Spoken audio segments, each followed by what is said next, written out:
Well, it is 9 o'clock on a Wednesday morning. It's time for coffee hour presented by the Penn State Alumni Association. I see the Zoom room filling up with a lot of familiar names. If you want to go ahead and tell us who you are and where you're from, drop that in the chat box. Today, we're talking with the CEO and founder of Pledget, Scott Shirley. Looking forward to bringing his conversation to you all this morning. Welcome to Coffee Hour. We'll be getting started in just a minute or two.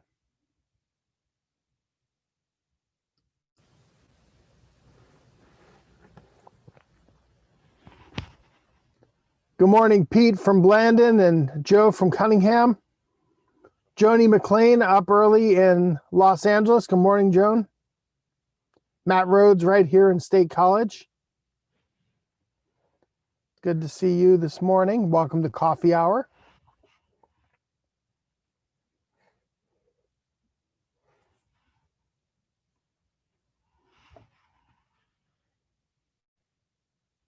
I see that we're live on Facebook. Welcome to everyone joining out there as well. Let us know where you're watching from this morning as we talk with Scott Shirley, the CEO and founder of Pledget.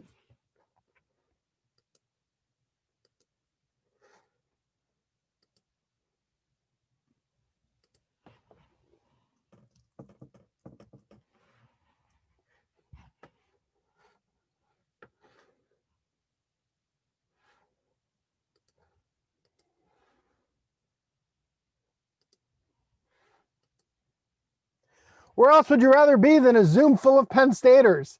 I'm Paul Clifford, CEO of the Penn State Alumni Association, and welcome to the Alumni Association's Coffee Hour.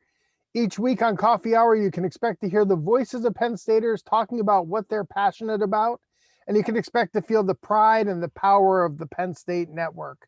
We are recording this session, and closed captions are available for this event.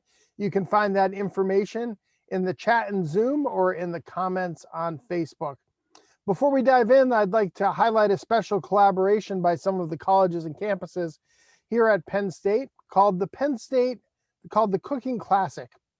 Wednesday evenings from January 20th to February 10th, the Cooking Classic will take place with a series of programs focused on cooking and some of those special Penn State recipes that are out there. January 20th through February 10th. To learn more, you can visit the link in the chat box. Today, we're joined by Scott Shirley. He's the founder and CEO of Pledget. Scott's belief in the power of sport for social good drove him to create Pledget, an innovative performance-based fundraising platform. Pledget empowers athletes from all levels of sport to engage their fans, to support their needs or a charitable cause. Under Scott's leadership, Pledget has worked with hundreds of the nation's top teams, professional athletes, including Chris Long, Klay Thompson, Trout Lindsey Vonn, and more than 1,000 charities, including the American Cancer Society, St. Jude's Children's Research Hospital, and UNICEF. Prior to Pledget, Scott founded Penn State's Lift for Life and Uplifting Athletes. And I'm excited to talk to Scott this morning, a good friend, and bring his story out to fellow Penn Staters. Scott, how are you this morning? I'm great, Paul. Thanks for the opportunity to catch up, connect, reach some Penn Staters, and really share my story or my journey that I was thinking about it earlier today. It's really kind of a journey of 1,000 Penn Staters. You know, there's so many Penn State threads woven through this, through the last 20 years of my life. And I couldn't be more thankful and more grateful to what this university and the great alumni have done for me along the way. Well, let's start at the beginning of that journey, Scott, and at the beginning of that thread of thousands of Penn Staters. How did you become a Penn Stater? Yeah, a great question. And I listened to some of the other coffee talks to prepare for this, just like any good athlete. You know, I was doing a film study beforehand, right. And I heard Kajana's recruiting story, and it's kind of amazing even how much the recruiting process has changed over a 10-year. You know, Kajana was about 10 years ahead of me, and how much it's changed over the last 20 years. But when I was in high school, I was pretty heavily recruited as a football player. Had about 40 schools interested in me, Penn State being one of them. But I really wanted to play baseball, so I didn't pursue any the scholarship opportunities to play football whenever signing date came and went in early February. And I did not get the offers that I was expecting to get to play baseball. So I kind of reached a point, the end of my senior year, where I was uncommitted and I needed to figure out what I was doing. And it was really a blessing in the sense that it made me evaluate where I wanted to go to school for the right reasons, right? It wasn't just an athletic decision, because at this point I knew I was going to have to pay. I had called back a lot of the schools. I called Larry Johnson was who recruited me at Penn State. And he said, Scott, we'd love to have you, but obviously our money's committed. So, you're going to have to come here on faith. You'll have a spot on the team, and we graduate 25 guys in December because that 99 team was very, very senior heavy. Right. But you're going to have to come here on faith. And, at the time Penn State was ranked number 1 or number 2 in the preseason polls. And I had an interest in majoring in engineering, and the engineering program, civil engineering program, was top 5 at the time. So to me, that was kind of the best of both worlds. And my decision, my final 3 came down to Penn State, Florida State, which was kind of my favorite school growing up in the 90s. They had Right. that run of top 10 teams, and Princeton, where I would have the opportunity to play baseball and football. And I wonder how many other people had those final 3. They couldn't be much more different. And, Right. fortunately I landed on the right one. Absolutely. So you decided to become a Penn Stater. You were a member of the football team. You walked on as a wide receiver. And during your time on the team, you won the Frank Patrick Total Commitment Award. You won the Walk-On Award and was twice selected as academic All Big Ten. Talk about your time while you were a student here. Talk about your time on the gridiron. Yeah. A lot of people ask me over the years, how did you balance it all with engineering and football? And I even played baseball a little bit my junior year there. And really, I said it was all that I knew. It's not as though I was a student with free time and then all of a sudden I had football. I think that's a benefit of football being a fall sport, is that is your reality from day one.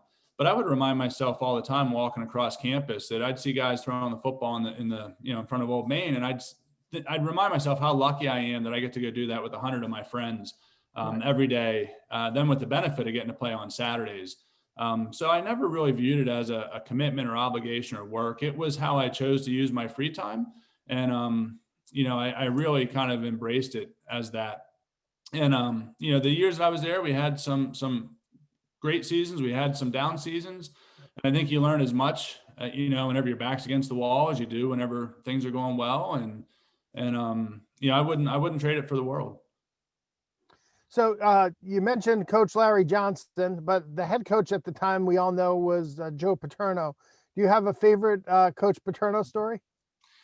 Yeah, I have a lot, and we could dedicate the rest of the hour to that. Right. But I was thinking about really kind of the first story, because a lot of people would ask, what's it like to play for Joe? And I said, at the end of the day, I thought I'd be carrying around a notebook to write down everything he said, because everything was going to be quotable. Everything was going to be kind of a nugget of wisdom. And the reality is that Joe was a common man, a lot like me or you. And he had those moments of wisdom, but otherwise he was a pretty normal coach. And whenever he grabbed your face mask and got in your face, he was really, the celebrity wore off really quickly. That's kind of how I described it. But the very first play I had at Penn State as a redshirt freshman against Louisiana Tech, I got in the game. It was late in the game. Really excited to be on the field. And one of the interior linemen had a false start. I was lined up as a receiver on towards our sideline. So the play didn't happen, right? The snap doesn't happen because there's a false start. And I'm just excited to be out there. And I'm generally a good-natured guy. And I thought, what, I'm running that direction anyway. I want to pick up the flag and hand it back to the official to save him the effort. I didn't know that touching a flag was an automatic personal foul, 15-yard personal foul. So my very first play at Penn State, I got flagged 15 yards for being too nice. And Joe lost his mind. he didn't necessarily know the context. He might not have been paying attention, but he could not believe that Shirley got a 15-yard personal foul on his first play, Right. and he let me have it. That is funny. This is the Penn State Alumni Association's Coffee Hour. I'm Paul Clifford. I'm joined by Scott Shirley. He's the founder and CEO of Pledget. Scott, while you were a student at Penn State, you founded Lift for Life, right? Which eventually became your nonprofit that you founded, Uplifting Athletes, all focused on the fight against rare disease. You did this to honor your father's fight against a rare kidney cancer. Talk about Lift for Life and Uplifting Athletes and the inspiration that your father was to start this while you were a student. Yeah, I appreciate the question, Paul, and I alluded to at the beginning that, it's kind of a story of a journey of 1,000 Penn Staters. And so I was a redshirt junior on the team. I still remember it like yesterday. I was on my way home from practice in the fall. Week we're playing Iowa. Get a call from my mom. I was at Park in Atherton, heading out to our off-campus apartment at the time. And it was one of those calls, something's not right. So I pulled into the Penn Stater. Well, she composed herself. She told me my dad had been diagnosed with kidney cancer and was only given 6 months to live. So, I took it to my teammates, to my friends, and they kind of rallied around me. And Damone Jones was one of my roommates at the time. He suggested that we do something. Through this journey, through this process, we learned that kidney cancer was a rare disease, that there really wasn't funding for research and development because it didn't affect many people and it didn't typically respond to standard first line treatments. So Damone said, let's take the spotlight we have and give these patients a voice. And we talked about it in the locker room. The team rallied around an idea we had to hold a summer weightlifting competition that we called the Lift for Life, as a way to attract fans and media and tell the story about the challenges that kidney cancer patients face. So, kind of the rest is history, but when I reflect on it, it was really the idea that the benefits were greater than we had anticipated. We were able to connect with guys in corners of the locker room, and it galvanized the team, and it gave us kind of a real world application to take what we were learning in the classroom, what we were learning on the field, to get that job experience that was really lacking from the student athlete experience because of the year-round commitment to school and sport. And ultimately, we proved our ability to mobilize fans and inspire the patient community with hope. So, when I think about it, the reality is, had I ended up at one of those other schools, I wouldn't have been in the locker room with Damone Jones and Dave Costlow, and I wouldn't have had, the support from a Coach Paterno, where I think it really is the program that he ran that attracted us there, that allowed this to happen. And candidly, I don't think Lift for Life would have been able to happen had I gone anywhere else. Wow. So, so you graduate from Penn State with a bachelor's and master's in civil engineering, but your first foray, right, Lift for Life, eventually turns into a nonprofit. Was that ever part of your plan? Was there how did you go from being an engineer to founding a nonprofit? Yeah. So, again, to credit to Penn State, we wanted the student athletes to maintain that experience of running the organization, running the chapter, very much like the dance marathon, which the football players and the athletes are engaged with, but it's, they're typically not on the overall committee, right? They're typically not involved at the highest levels there. So the first year we did it, we actually ran the first Lift for Life through SOB, the Student Athlete Advisory Board. And then the second year, whenever we were outgoing seniors, we created our own student organization so that the football players were the officers of the organization. We had a faculty advisor, but we really kind of ventured across campus and used the resources that were available to us as students, not specifically resources that were available to us because we were athletes. And there was a lot of growth in that for us too. And so the idea was that when I graduated, when Damone graduated, when Dave graduated, we wanted to be able to transition the leadership. We wanted this to continue on as a source of pride, something that's very uniquely Penn State and something that was having an impact. And if I'm being honest, I never expected that it would impact my dad's life. It was really more about what we learned the challenges that we learned about for the rare disease patients from my dad's experience. But we wanted to continue it, if nothing else, kind of as a college project that, lives on in perpetuity. And so I graduated, took my dream job in DC, great company called Clark Construction, family-owned business, largest privately owned construction company. We were doing about $4 billion a year in work, truly my dream job. And my dad he did outlive expectations. He lived about 2.5 years, but it reached a point where it was time for me to come home, spend the final days with my dad and say goodbye to him. And in that process, really learned a lot from Clark about what it means to be a family-owned business. And 1 month after my dad passed away, the first new treatment came to market for kidney cancer. And like I said, it was never about him, and I never dreamed we'd impact his life. But that was the moment when I was like, oh man, like this has the potential to really, really make a difference. So, but it needs somebody to take that next step. It's not just going to happen on its own. And, I was really kind of the only one, of the three of us that was in a position to do it, the three original founders of Lift for Life. And I had the most vested interest at that point. So I told Clark that I was going to leave to pursue this, start a nonprofit called Uplifting Athletes. And Clark actually gave me a $10,000 bonus to leave to start it because they didn't want me not to pursue it, and gave me the safety net, told me that if it didn't work out, I'd learned so much from the process that I'd be better off, and I'd meet so many people and the door was always open to go back there. So it was, it was very unexpected, the amount of support that I got on that end. And I ended up moving in with my mom and lived in my old bedroom, set up an office in the basement, and went to work on creating a nonprofit from scratch. So Penn State was the first chapter of Uplifting Athletes. That was really kind of how we launched it. And I thought the college football community would embrace what we were doing. And I was a little unsure of how the rare disease, how the medical community would feel about it, because I don't have a medical background. And the experience was really exactly opposite of that. The college football programs, a lot of them would say, well, just because you did it at Penn State doesn't mean it would work here. Penn State, is a little bit different in a good way, but, there was a lot of skepticism across college football that this was even possible. And Penn State wasn't necessarily a valid use case because of how different we were. But the medical community was really in need, really desired a champion. So the medical community embraced us. And in the first 6 months, I'm speaking at international consortiums translated in 30 languages to an audience that I feel like I have no real authority with. And I'm having trouble getting meetings on the, with the programs that we wanted to on the football side.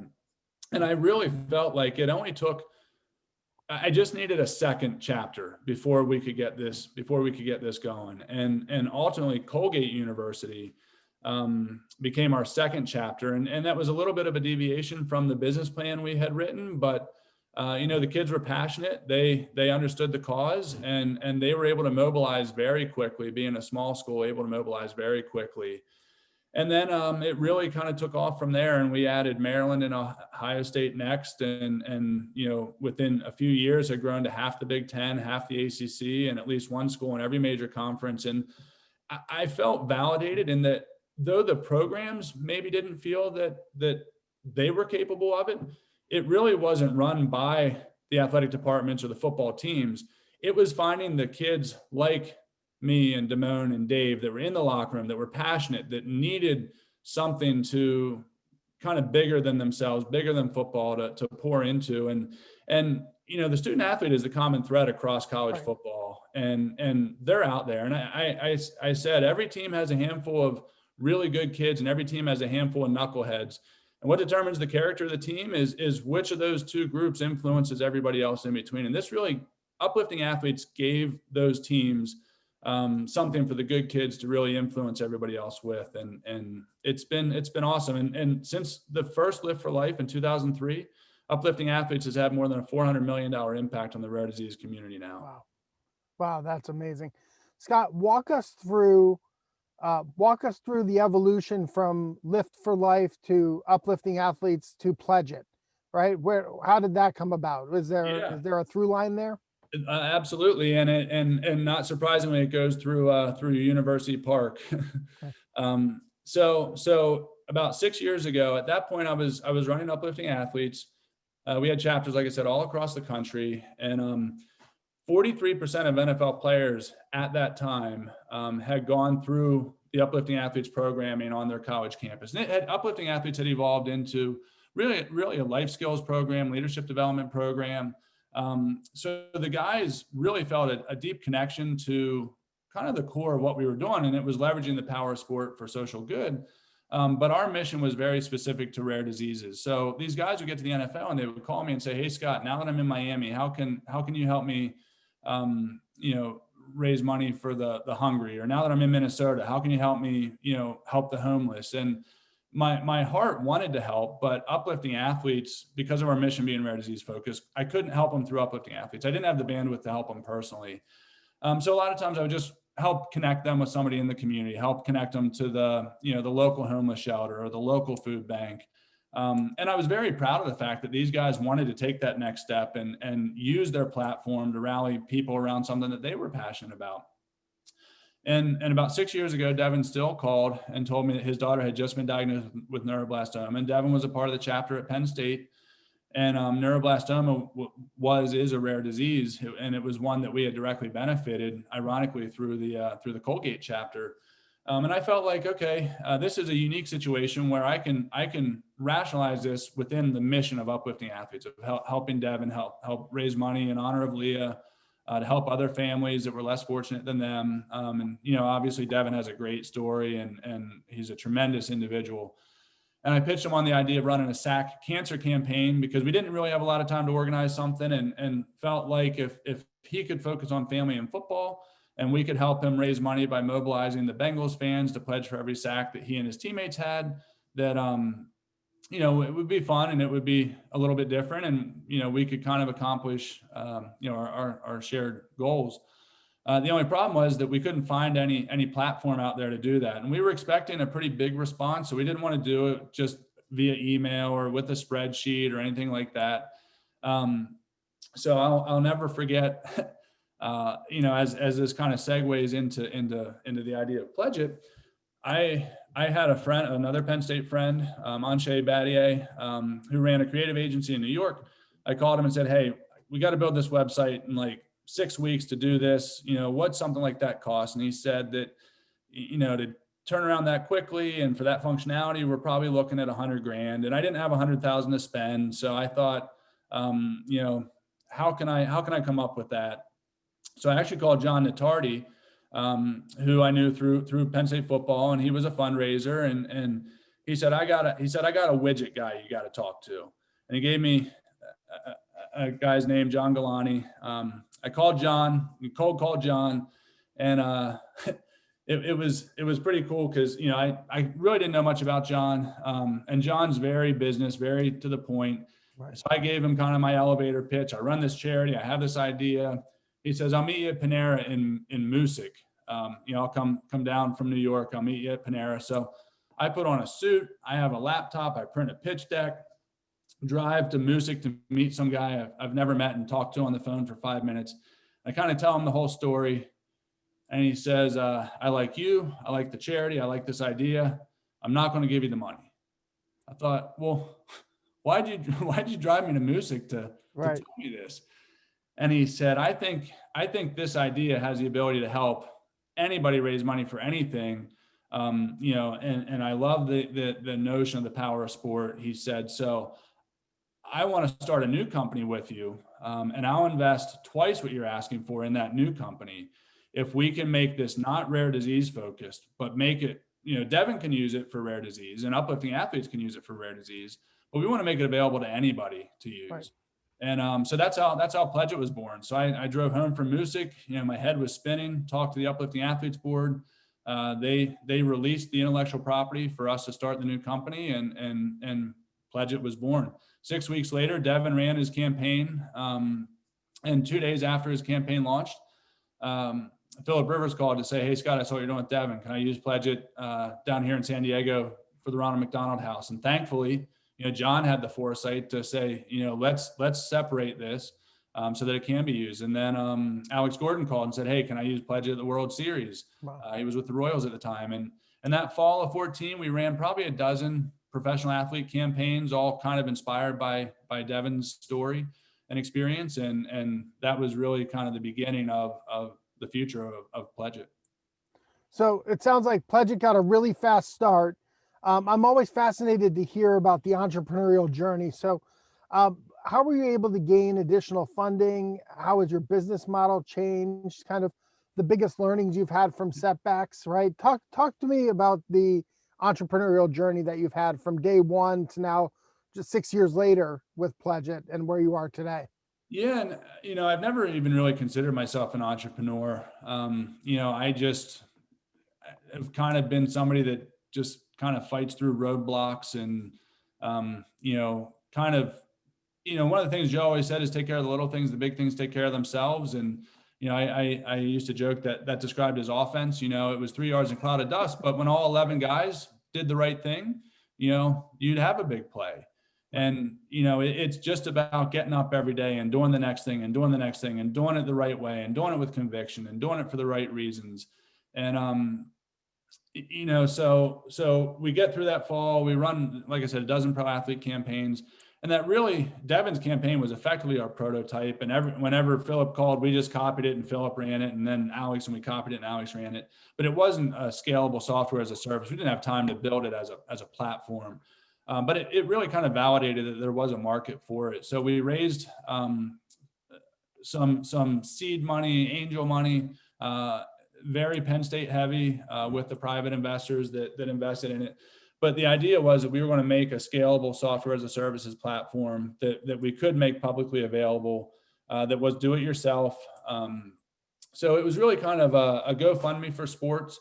And that platform launched in August of 15 with the Redland Little League team who played at the World Series and raised money for the Four Diamonds Fund. And we experienced really nice growth with that platform, 15 to present really, and, tripled, year over year, doubled year over year, continued to grow. And a lot of that growth was really pretty organic. Now we've worked with over 1,000 professional athletes, and I think that the professional athlete utilization of the platform is really free marketing for us. Right. But outside of the organic growth, it was really tough to acquire customers at a margin because the average campaign would raise $1,100, which, and based on the way that we monetized it, we would make, roughly, $70 to $100 per campaign. And they weren't very repeatable because it's a B2C business. When somebody runs a campaign, Redland Little League ran that campaign for Four Diamonds, they didn't run a campaign the next year because they didn't go to the World Series, or somebody does something in honor of somebody or in memory of somebody. But those individual fundraising efforts are typically one and done. So to acquire a customer at margin, there just wasn't a lot to work with there. But the one trend that we saw, and the example I give is Larry Fitzgerald. Larry launched a campaign for breast cancer awareness. His mom had experience with breast cancer, and Larry's a great guy. He did it from his mobile phone in his hotel room the night before their first game in October. And he was going to, Catching Hope was the name of the campaign. So for every catch in October, he was going to pledge $1,000, and he wanted fans to join him. But it was to benefit the American Cancer Society. Well, the American Cancer Society finds out about it, and they're saying, okay, who's Pledget? What's Pledget? How can we get more people doing this? Because this is kind of easy money, free money. So as the charities get money from one of those campaigns, they're trying to figure out how can they do more with Pledget. And really over time, it became obvious to us that really the charity is the customer. And when the charity runs a program, they run that program for 10 or 12 years, so it's not the one and done like it is on the B2C side. So what we've learned is the B2C side is a great lead gen for us on the B2B side, but our product as a DIY crowdfunding product didn't really meet the needs of the charity as a customer. The charity needs more robust reporting. They need to integrate with their accounting systems. They need to be able to create and manage campaigns.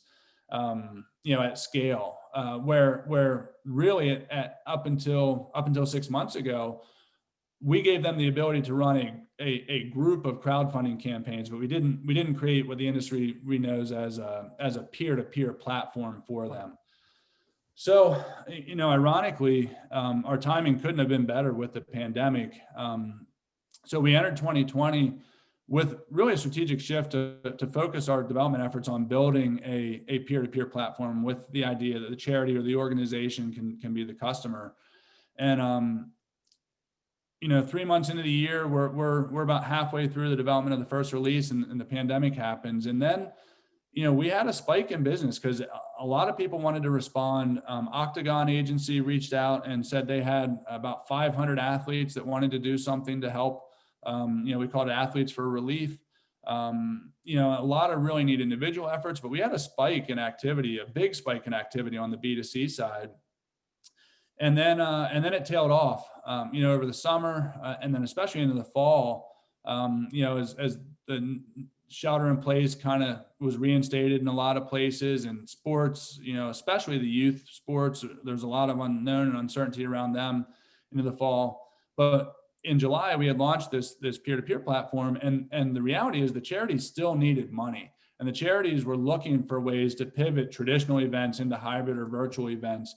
And this peer-to-peer platform, where we're able to bring the power of performance to it, engages more fundraisers. The average fundraiser raises more money. The average donor gives more money. So, the pandemic has had a really interesting impact on us. And fortunately, we had started that pivot pre-pandemic, and it just put us into the right position as the B2C business was impacted adversely by the pandemic.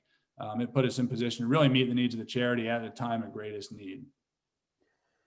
Yeah, listening to your story, it's a reminder of kind of your never give up attitude. I remember reading an article about you and about when you mentioned you came back from DC from working with Clark and to take care of your dad, right? To sit with your dad while he was in hospice. And it talked about, a comment that you made to a nurse at one point around, he's not giving up. I guess the nurse said to you, and you said, well, he's not giving up, so we shouldn't give up on him, right? And it's that same kind of attitude that has persisted through your entrepreneurial journey, right? You experience a setback and you keep fighting through it. Yeah, I learned so much from him, and probably as much at the end of his life as I did, through the duration of it. And I remember 10 days before he died, he participated in the clinical trial of the first treatment that was approved, and it was working on him. It was in the compassion phase. And 10 days before he died, it was actually starting to reduce the size of the tumor that had really overtaken his body. And ultimately he died because of the toxicity of one of the treatments we had done prior to that and the damage it had done to his liver. But whenever they told us that the tumor was shrinking, I remember saying to my mom in the hallway that my dad was going to end up coaching baseball again that spring. I couldn't believe it. Right. But unfortunately, it was too little too late. But his legacy, his spirit certainly lives on, and his life has impacted so many in so many ways, directly, indirectly, and ultimately through the efforts of others at Uplifting Athletes. So. You mentioned Devin Still, you mentioned Larry Fitzgerald. Larry, a wonderful University of Phoenix graduate. You mentioned working with Alex Gordon, some really high profile athletes. Is there anyone that stands out to you as a campaign that was really inspiring, or a story from one of their campaigns that you'd like to share with us? Yeah, the fun thing about being an entrepreneur is, you get to face so many unique challenges, and I think you have to be perpetually opportunistic. But at the same time, as you grow a company, it's there's a lot of similarities to raising a child, and really kind of how do you want to influence what is the ethos? What is the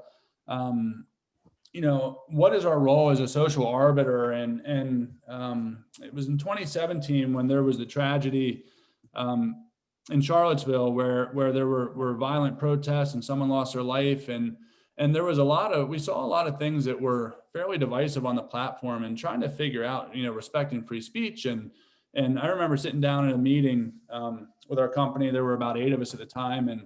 And in a software company, you have your engineers, you have your salespeople, you have like a lot of different minds, a lot of different life experience. And we were trying to figure out, how do we develop corporate policy around what we do and don't allow, and everything.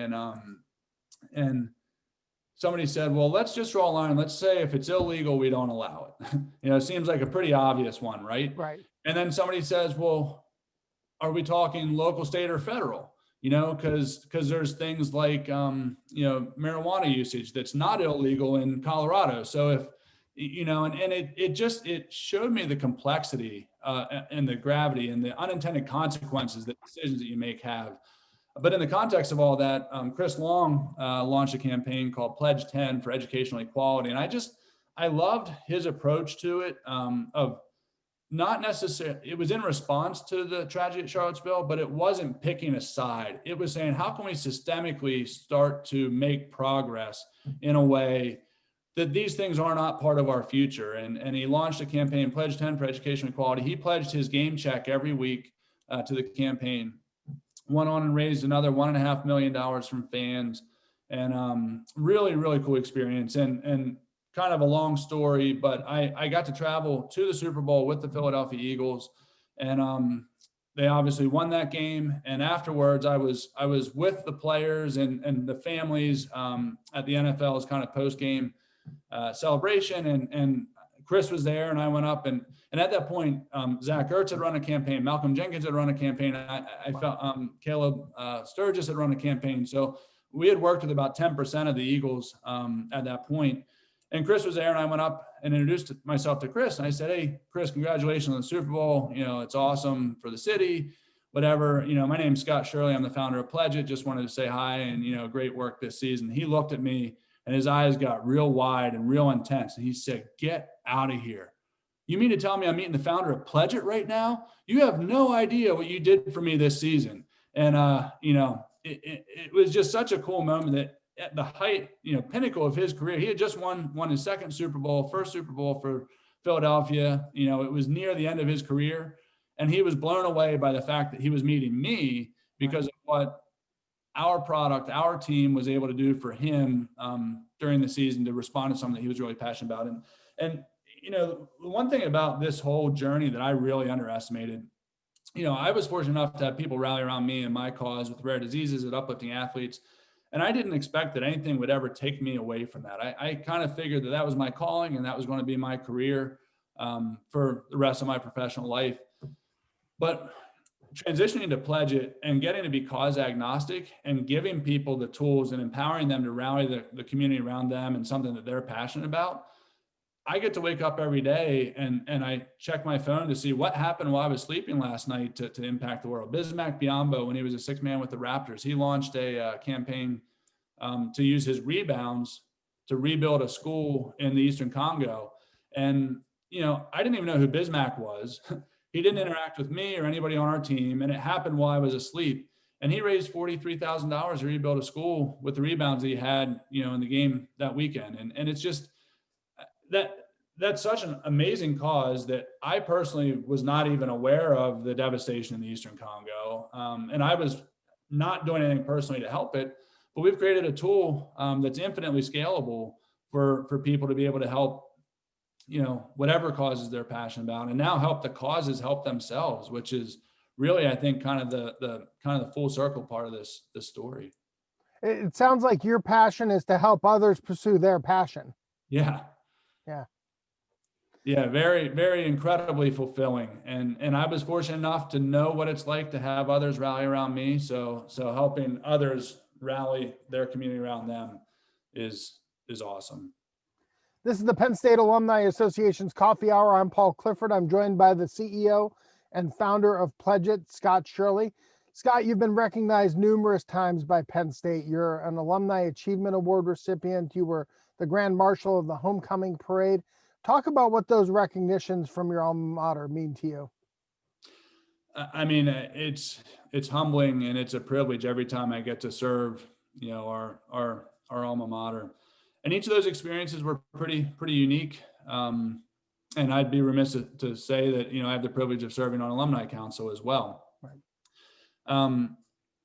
The real benefit to me, the selfish benefit to me, is it keeps me connected. It keeps me plugged into this community, to this alumni association that has benefited me and Pledget and Uplifting athletes so much over the years. And the Alumni Achievement Award, I kind of snuck in there, right? It's up to, young alumni. So it's 35 and younger. And I think I got it when I was 35 and even snuck in the back door. It was the wonderful team over at Penn State Harrisburg that had nominated me as their representative.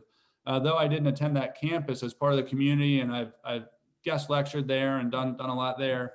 And they reached out to my wife, Stephanie, who's a Penn Stater, to help with that application, help with that nomination. So really it was, I think I was just a proxy. Really, I think the award should have gone to her. And in fact, she even gave up this slot for us to talk today. I think she was originally scheduled. She was, yeah. Slot. And we switched just because, we're launching this new product, and I'm excited to tell people about it, this new platform publicly now for the peer-to-peer platform for the charities. So she graciously gave up this time slot.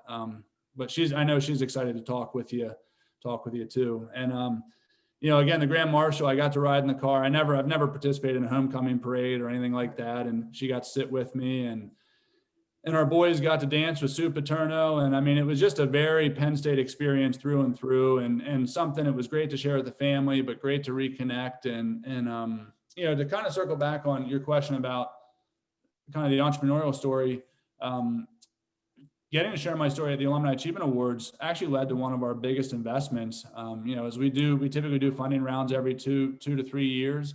And, there's a lot of times when there's a room full of Penn Stater, there's some people of influence in that room. And, getting to share my story that day, candidly was a pretty pivotal point in the Pledget story.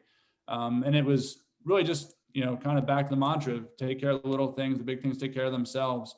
It was nothing specific that I said. It was nothing specific. It was just, the environments that you create to get the right people together, and the story resonated, and it's a pretty cool outcome of something like that. Absolutely. Scott, we like to have a little bit of fun here on Coffee Hour, which we call our lightning round. So I'm going to throw a couple quick hitter questions at you, and you share what comes to mind first. So your favorite Penn State memory? It would have to be the first Lift for Life. I was just overwhelmed by support and the response. I was looking, I was trying to write a bio for this coffee hour to submit to Carly. And I was looking for a shortcut. So I Googled my name and I Googled the words Penn State to see if there was another bio out there that I could copy and paste. Right.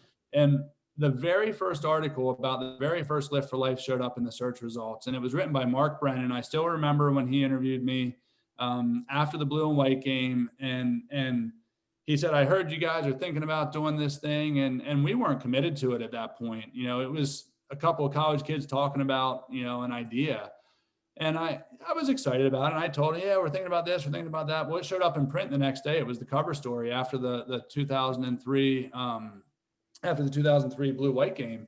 And we're like, oh, okay. So this is real. This just got real. And that's the article that I found and read the other day. And it's amazing. I shared it with Brett Brackett, and he said, it's amazing that 17, 18 years later, everything in that article is still true today. Yeah. And it's pretty neat. And the first donation came in from Carlton and Sandy Miller. And I remember walking into the Lash building, and Dolores Brobeck had this big smile on her face, like she, had this big secret that she couldn't tell us. And she said, "You guys just got a $500 check for Lift for Life." So that was the first story and the first check, and the overwhelming response of Penn Staters is probably my favorite Penn State. That's awesome. Just a quick side note: Mark Brennan and I grew up in the same hometown. Grew up with the same circle of friends. So he's a good guy. High up there in Hazleton, huh? Yeah, absolutely. Absolutely. How about your favorite class at Penn State? It's a toss-up between matrices and differential equations. Those are my favorites too. Yeah, The engineer and mechanics kind of all blend together. But no, as an engineer, I didn't get to take a lot of electives. Right. I was pretty focused the whole way through on getting my degree, getting my master's. I enjoyed Dr. Gershwinder. He taught entry-level steel. I really enjoyed a lot of my classes. How about if you could have dinner with anyone, who would it be and why? Aside from your wonderful family. Probably Joe Clifford. I have a lot of questions for him. For Joe Clifford. Yeah, we're not going to go down that path today, Scott. But thanks for bringing that one up. How about your most unusual we are moment, right? You're in a place, you travel and you hear we are and it kind of catches you off guard a little bit. Oh, I mean, I feel like any beach town in the Northeast, if you wear anything Penn State, you can walk into any restaurant or any bar and have friends right away.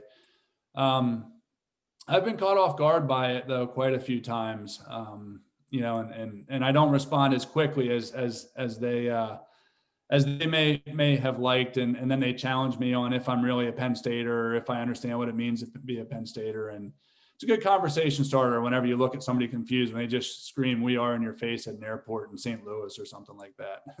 Right. I remember I was coming through customs in Montreal, and the customs agent said "we are." He said "nous sommes" in French.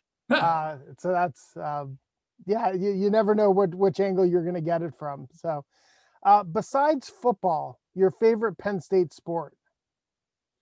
Well, baseball, and I only was a part of the baseball team for about 6 weeks my junior year, but the players from that team, they all consider me a teammate, and I still get the Letterman stuff, and it amazes me that I was only a part of that for such a short period of time, but how much they treat me as though I was a part of it.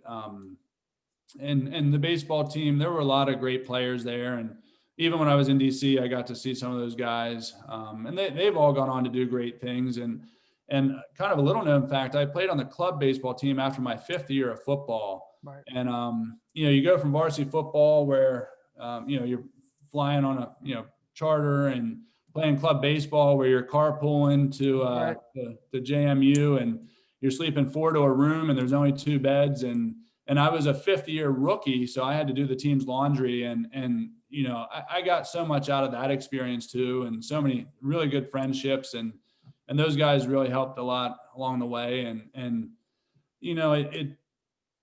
when my dad did pass, I obviously was out of school at that point. And there were about 3,000 people at his funeral, and it amazed me how many people from Penn State circles were there, from my engineering classes, from the football team, from the baseball team, from the club baseball team, from honor societies, teachers, coaches, and a lot of them never even knew my dad, but they had never met him, but they felt like they knew him through through the different fundraising efforts and the like.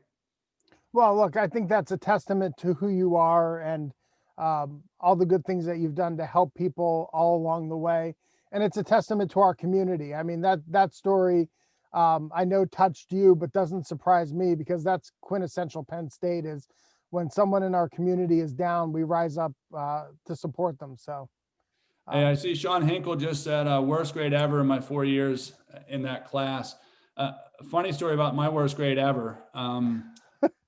I ended up getting a self-diagnosed concussion after a Wednesday practice. We were doing kickoff coverage, and I had to go take an engineering mechanics exam, and I couldn't even read at that point. And I drew pictures. I got an 8% on the test. And I went to the professor afterwards, and I said, here's the situation. I got a concussion. And he said, that's fine. Bring me a doctor's note. Well, I didn't go to the doctor because our concussion protocol said that you couldn't play for like 6 weeks if you had a concussion, and Right. we were still bowl eligible. And now, never mind the fact that I hid the concussion. So I had to choose between getting a doctor's note, and not playing, not going to a bowl game, or accepting an 8%. In that class, there were only 4 exams. Our grade in that class was made up of 4 exams. Wow. So I had to get 100 on the last 2 to pass the class. And that was the choice that I made. And we ended up not going to a bowl game because we lost to Virginia on a final game, non-fumble. So lesson. Yeah, that's 2001, right? The game that was rescheduled because of 9/11. 9/11. Yep. Yeah. Yep. So your favorite flavor? Fumble. Go ahead. That wasn't a fumble. That was pre-replay. Now, look, we can debate all that. It wasn't a fumble. It was a touchdown at Nebraska, right? In 2012. So yeah, there was replay then. That was just they just didn't get it right. That's a different conversation. Yeah, absolutely. Your favorite flavor of creamery ice cream? I mean, I like anything that has peanut butter in it. So I could be cliche and say peachy paterno, but to be honest, I've never ordered peachy paterno. I always have to get the peanut butter ripple or something. Absolutely.